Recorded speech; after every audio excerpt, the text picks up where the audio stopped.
Alors, je vais maintenant vous parler du choix du plan de coupe. Donc, pour être sûr de pouvoir loger toutes vos pièces de patronage sur le tissu et pouvoir donc le couper en toute tranquillité, il faut acheter le métrage indiqué pour la version et pour la taille que vous avez choisi. Et pour ça, on se réfère donc au plan de coupe adéquat.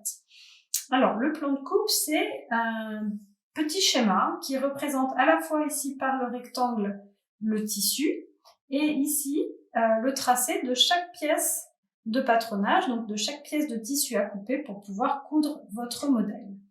Ils sont placés dans un ordre, il faut un ordre logique, on va dire, de façon à optimiser le tissu. C'est pour ça que si, par exemple, on vous a demandé d'acheter 2 mètres de tissu, ce sera 2 mètres de tissu pour un plan de coupe donné. Si on vous demande 2 mètres 10, il ne faut pas acheter 2 mètres, ça ne logera plus. Également, vous remarquez sur les plans de coupe, il y a 2 largeurs de tissu proposées.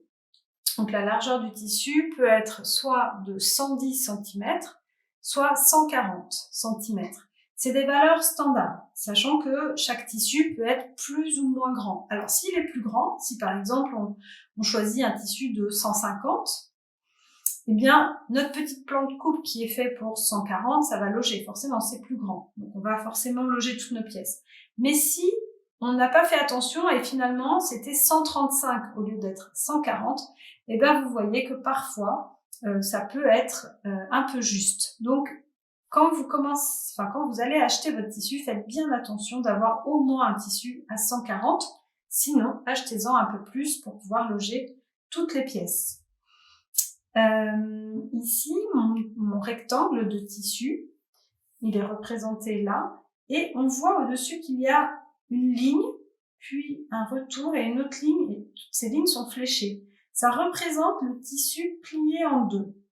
Ce qui veut dire que chaque pièce ici, quand je vais la couper, je vais couper sur 2 épaisseurs du tissu. Tout à l'heure, on a dit que chaque pièce de patronage représentait le côté droit.